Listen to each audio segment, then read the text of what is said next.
Value फिर 1 आ जाएगी। तो प्रत्येक भाग जो बनेगा इसको हम बोलेंगे चतुर्थांश। क्या बोलेंगे बेटा? चतुर्थांश बोलेंगे। तो ये आपका प्रथम चतुर्थांश, द्वितीय चतुर्थांश, तृतीय चतुर्थांश और चतुर्थी। यहाँ पे जो 4 भाग आपका है, ये आपका पहले भाग का राइट हैंड में ये क्या आपका है? X x. जो 36 लाइन है, कौन सी लाइन बेटा? जो 36 लाइन है उसे बोलेंगे एक्स एक्स। तो इधर क्या आ जाएगा? एक्स एक्स आ जाएगा। अब जो ऊर्ध्वाधर लाइन है इसको हम क्या बोलेंगे? Y X. क्या बोलेंगे बेटा? Y X. तो नीचे क्या होगा? Y dash x. क्लियर है? चलिए, दूसरा नाम इसका क्या है? भुज है। क्या है ये? भुज। और इसका दूसरा नाम क्या है? कोटि। क्या बोलते हैं? वाई एक्स को कोटि बोलते हैं। फिर जहां से क्रिएट हुआ है इसको क्या बोलते हैं? मूल बिंदु। मूल बिंदु। निर्देशांक क्या होगा? 0 0 हो जाएगा। यहाँ पे क्लियर है? अब आपका जो एक्स एक्स है इसका जो लाइन होती है इसको प्लस देते हैं। जो आपका वाई एक्स का है वो क्या होता है? ये भी प्लस होता है। जो एक्स डैश होता है वो माइनस, जो वाई डैश होता है वो भी क्या है? माइनस। फिर हम जानते हैं कि जब निर्देशांक लिखने की बारी आएगी, प्रथम चतुर्थांश का निर्देशांक पहले बेटा किसकी वैल्यू लिखते हैं? एक्स की। फिर उसके बाद किसकी लिखते हैं? वाई की। तो एक्स एक्स का निर्देशांक क्या होगा? सॉरी, प्रथम चतुर्थांश का निर्देशांक कितना होगा? प्लस। एक्स की वैल्यू क्या है? प्लस। और वाई की वैल्यू क्या है? प्लस। प्लस प्लस इसमें क्या होगा? Plus minus plus. थर्ड में, फोर्थ में। क्लियर हो गया? Yes sir. ओके। फिर हम लोगों ने क्या डिस्कस किया था कि एक लाइन है। क्या बेटा? एक लाइन है। लाइन का आपका ए बिंदु और ये क्या है? बी बिंदु। इसका निर्देशांक और इसका निर्देशांक बेटा हमें मालूम है, मान लेते हैं x1 और y1 मालूम है। इसका क्या हो जाएगा? x2 और y2। कहने का सेंस क्या है? हो सकता है 2 और 3 हो, ठीक है ना? इसका हम क्या ले लें? आपका -2 -4 कुछ भी ले लो बेटा, इसमें डिपेंड आप पे करता है आप क्या चाहते हैं। ठीक है? इसका मतलब क्या है? x एक्सिस पे 2 है और y एक्सिस पे 3 है। क्लियर हो गया? इसका निर्देशांक क्या है? x एक्सिस पे 2 है, y एक्सिस पे 3 है। यहाँ भी सेम बी पॉइंट पे। अब मान लेते हैं इसका सेंटर, जो सेंटर बन रहा है इसका मान लेते हैं क्या है? A B. इसको मान लेते हैं सी। तो इसका कितना होगा? मान लेते हैं x और y। इसका कोऑर्डिनेट कितना होगा? इसका निर्देशांक कितना होगा? माना क्या? x y। तो एक चीज तुमने देखा कि यहाँ पे क्या है? सेंटर मतलब बराबर। अगर ये 4 है तो यहाँ भी क्या है? 4 ही होगा। ये 5 है तो ये भी क्या होगा? 5 ही होगा। मध्य बिंदु का निर्देशांक पूछा है तो क्या होगा बेटा? x बराबर x1 प्लस x2 बटे आपका 2। मतलब क्या? माध्य निकालोगे ना? माध्य मतलब क्या? जितनी संख्या है उतने से भाग दे देंगे। और y का मान निकालेंगे तो y1 प्लस y2 बटे 2। चलिए, x1 कितना बेटा?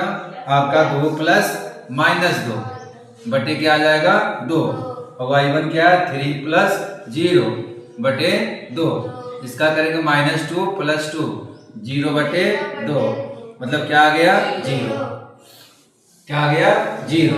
x की वैल्यू 0, y की वैल्यू आपका 3 प्लस 0 3 में 2 का भाग 2, 2 1 कम 2, 2 पचे 10, 1.5 कितना गया बेटा? 1.5। ये भी हम लोग डिस्कस कर लिए थे। चलिए, अब ये सपोज करते हैं कि एक लाइन है, इसका कोऑर्डिनेट दिया हुआ है x1 और y1। इसका भी कोऑर्डिनेट आपका दिया हुआ है x2 और y2। क्लियर? अब इसका इस लाइन को 2 भागों में बांटा गया है। 2 भागों में मान लेते हैं ये m और ये क्या है? l। अब ये मध्य बिंदु नहीं है बेटा, ध्यान समझेंगे। मध्य बिंदु नहीं है। मध्य बिंदु के कहीं किसी बिंदु पे हो सकता है कि यहाँ पे आ जाए, हो सकता है कि यहाँ पे काटा हो, ठीक है ना। पारे से ये बॉडी आता है, ठीक है, मैंने यहाँ से काट दिया इसको, ठीक है, दो भाग हुआ कि नहीं हुआ। इसका निर्देशांक पता है, उसका पता है निर्देशांक, इससे इसका निर्देशांक निकालना जहाँ पे जिस बिंदु पर कटा हुआ है, जिस बिंदु पर वो कटा हुआ है, तो उसकी दूरी अब क्या निकालना है, उसका निर्देशांक निकालना। मान लेते हैं क्या, x और y। तो x और क्या होगा बेटा, m1 x1, यहाँ पे क्या होगा m2 x2 upon m plus n, यही होगा m x1 n x2, ठीक है। अब कितने संख्या होगी, नंबरिंग कितना उसका, m प्लस n से डिवीजन देंगे। अगर y का हो जाएगा तो m y1 n y2 m plus, clear, okay.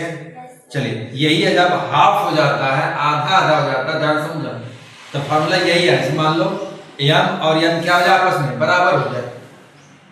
हो सकता है ना कि मध्य बिंदु पर हो, मध्य बिंदु पे हो, तो क्या हो जाएगा m दोनों m हो गया, m कॉमन ले लो, सही कि गलत भाई। दोनों हमने क्या किया, m बराबर n कर दिया, m बराबर n, तो फार्मूला क्या होगा, x मध्य बिंदु x बराबर m x1, फिर n की जगह क्या रखेंगे, चलो m रख दिए, चलो कोई दिक्कत नहीं है, चाहे n रखो चाहे m रखो, बराबर है। फिर यहाँ पे क्या होगा, x2 अपॉन बेटा क्या है m प्लस m, सब m में कर दिया, तो x1 कितनी आ जाएगी, m कॉमन ले लो, x1 प्लस x2 अपॉन क्या है 2m, सही कि गलत, क्या आएगा 2m, ऊपर से m कैंसिल हो गया, x बराबर x1 प्लस x2 अपॉन 2, आ गया ना मध्य बिंदु, ठीक है ना। इसलिए मध्य बिंदु रहेगा तो हम डायरेक्ट रखते हैं ये फार्मूला। अगर मान लीजिए हम मध्य बिंदु अगर इसमें भी रखेंगे तो आंसर क्या आएगा, सेम ही आएगा। देखो तो हमें टाइम बचाना है, तो अगर मध्य बिंदु पता चल गया तो हम क्या करेंगे, उसके x निर्देशांक को प्लस करेंगे, तो उसे डिवीजन देंगे, कब, जब समतल होगा तब। यही चीज है बेटा, सेम टू सेम निर्देशांक ज्यामिति हम लोग क्लास 12 11 में डिस्कस करेंगे।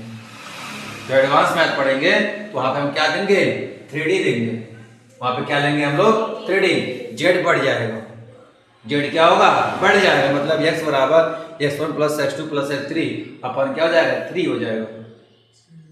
पकड़ में आ रहा है, ये 3D में होगा। अभी हम किस पर डिस्कस कर रहे हैं, 2D पे कर रहे हैं, समतल पे कर रहे हैं हम।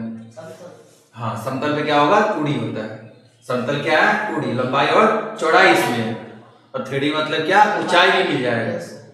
3D मतलब क्या, ऊंचाई, z इसमें शामिल हो जाएगा। क्लियर है, ओके।